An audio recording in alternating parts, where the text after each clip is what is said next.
धने खरपूस भाजून घ्या।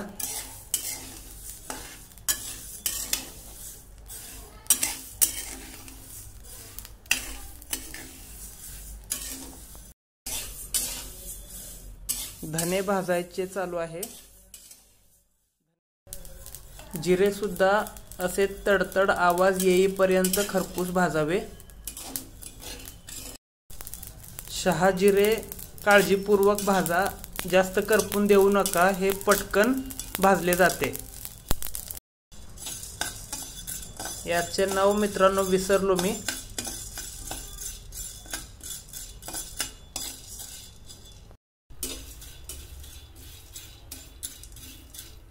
हे बघा, याच्या आतमध्ये एक कठीण असे बी असते, ते आम्ही काढले आहे। ते बी काढायचे कारण चटणी कडू होऊ नये म्हणून। हे सुद्धा खरपूस भाजून घ्या आणि एका मोठ्या परातीमध्ये अशा प्रकारे सगळे भाजलेले मसाले एकत्र करा। तळलेले मसाले नंतर वेगळ्या ठिकाणी ठेवा पाहिजे तर।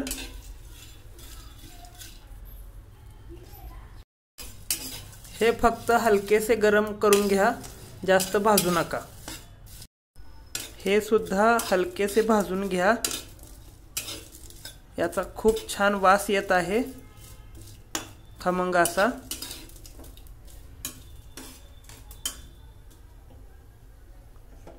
परातीमध्ये काढून घ्या।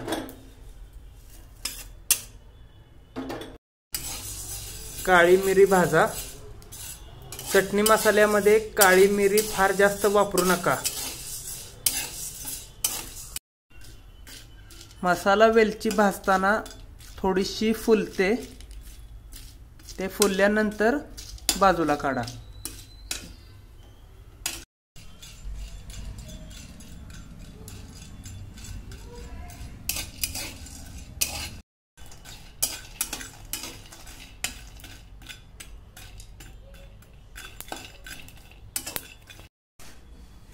बघा कसे हे भाजलेले मसाले अतिशय सुंदर असे दिसत आहेत।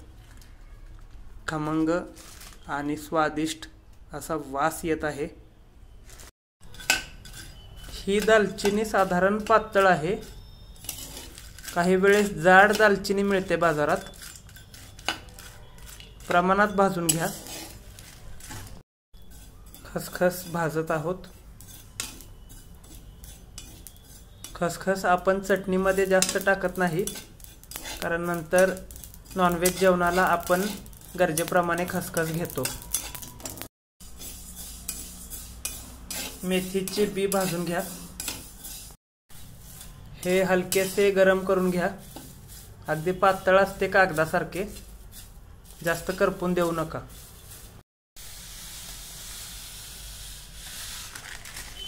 बारीक मोहरी भाजून घ्या।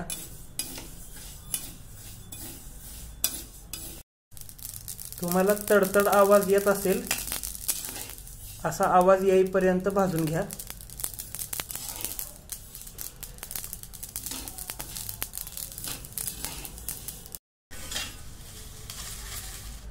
तमालपत्री जळून देऊ नका।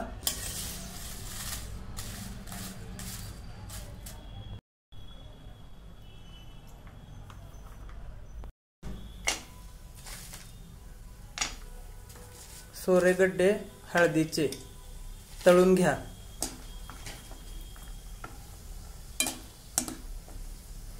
मगाशी मी मसाले दाखवताना चुकून हळकुंड म्हणलो असेल, परंतु हे सोरेगड्डे आहेत हळदीचे। चांगले डीप तळून घ्या।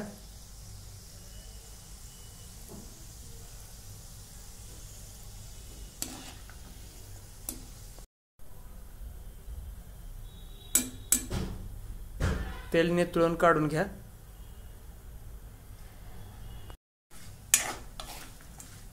खोबरे थोडेसे गोल्डन ब्राउन असे होईपर्यंत तळून घ्या। खोबरे तळून झाले आहे, किती छान असा कलर आला आहे बघा, गोल्डन ब्राउन। हिंग खडा कमी तेलामध्ये परतून घ्या।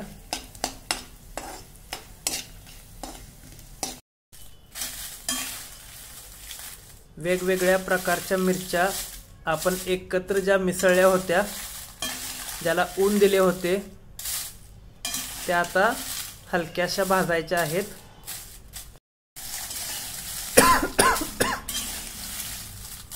चांगलीच तिखट आहे मिरची.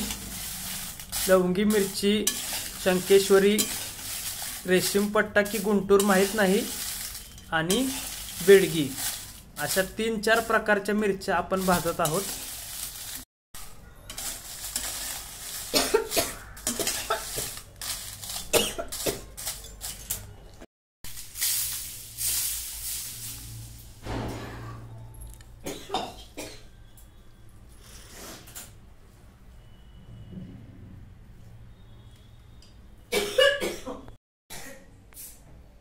खरपूस अशा भाजलेल्या ह्या बघा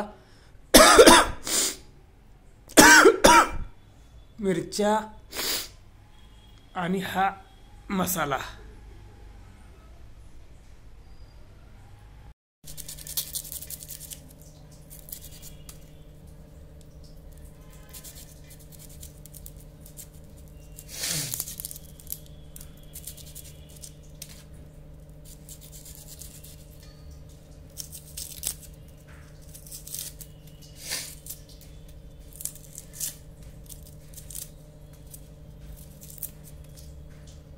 असे टोपण काढून घ्या वरचे कांद्याचे. अजून भरपूर चिरायचा सोलायचा आहे कांदा 4 किलोच्या चटणीसाठी.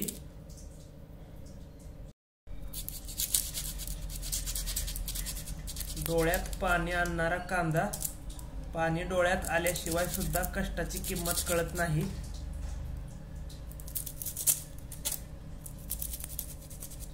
हात सांभाळून, घाई गडबडीमध्ये लागायला नको.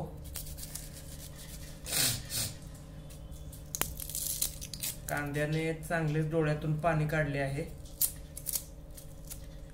आईची आठवण झाली.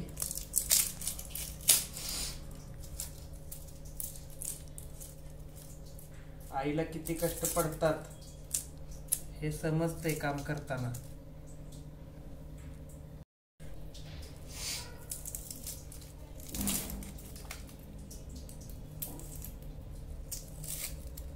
आईला मी लहानपणी आईला खूप दमवायचो, खूप त्रास द्यायचो.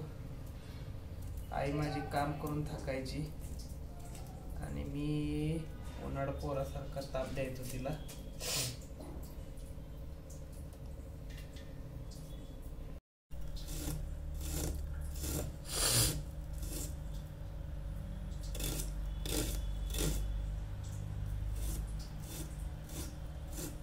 अजून भरपूर चिरायचा आहे कांदा.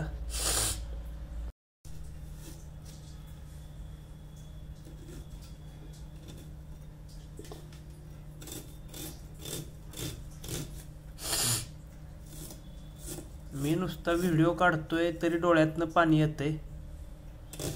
आमच्या बायकोची अवस्था काय झाली असेल तुम्ही इमॅजिन करू शकता. आणि पूर्वी आमच्या आईची, आजीची अवस्था काय होत असेल.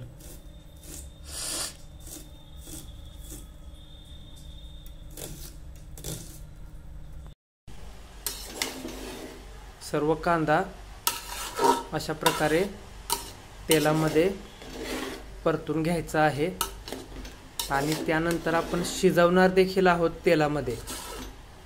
पाहूया पुढे. कांदा शिजवणे ही जास्त वेळखाऊ प्रोसिजर आहे. त्यातले पूर्ण पाणी आटावे लागते. खूप वेळ परतावा लागतो. अर्धा तास होऊन गेला. आपण यातले पाणी आटवत आहोत. आता 5 ते 10 मिनिटात आपण तेल घालून हा कांदा शिजवणार आहोत. इतकी मेहनत आहे यामध्ये.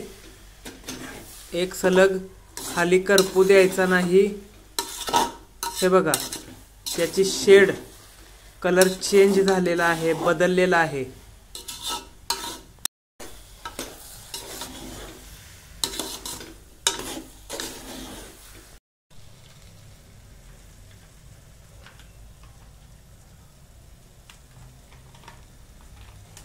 तेल ओतले आहे. तेलात शिजवायचा आता कांदा.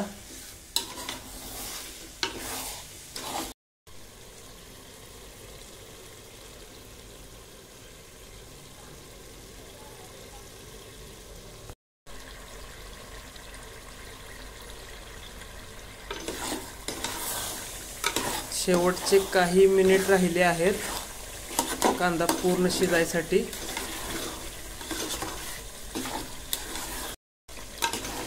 फायनली आपला हा पूर्णपणे शिजून तयार झालेला कांदा असा दिसत आहे. हे बघा.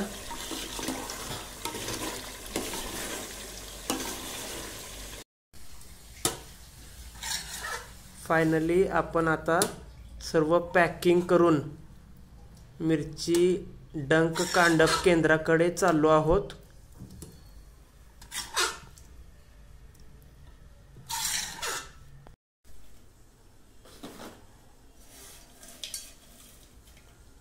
सर्व तयारी झालेली आहे.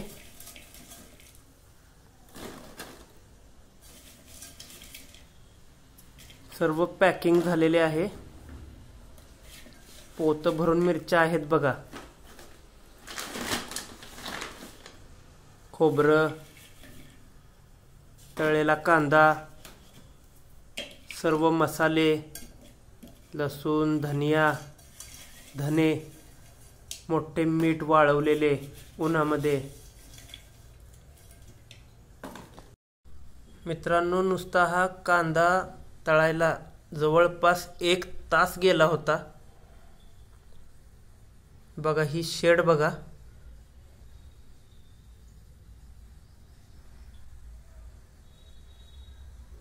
सर्व गोष्टींना खूप मेहनत लागते.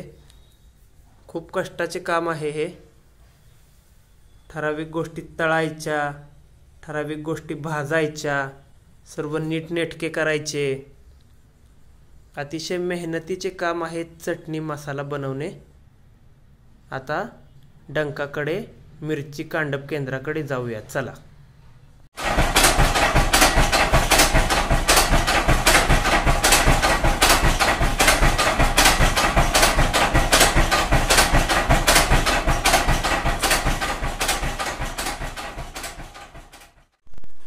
मित्रांनो, ही बघा चटणी आपली तयार आहे. मिरची डंक कांडप केंद्रातून आणलेली आहे. आता याला फक्त या ज्या गाठी गाठी दिसत आहेत त्या हाताने फोडून या मोठ्या बरणीमध्ये, ही बरणीसुद्धा आपण धुवून उन्हामध्ये वाळवून स्वच्छ केलेली आहे. एवढी मोठी बरणी आहे ही बघा. आणि त्यात पण मावला नाही तर इतर 2 छोट्या बरण्यांमध्ये भरायचा मसाला. ही चिनी मातीची बरणी चटणी टिकण्यासाठी चांगली असते. हे बघा एवढी मोठी बरणी आहे. आणि यामध्ये ज्या गाठी आहेत त्या जो कांदा आपण शिजवलेला होता आणि लसूण वगैरे त्याच्या गाठी असतात. त्या गाठी फोडायच्या व्यवस्थित, म्हणजे जेणेकरून की चटणी चांगली टिकल. आपण आमचा व्हिडिओ पाहिल्याबद्दल खूप खूप धन्यवाद. जय हिंद.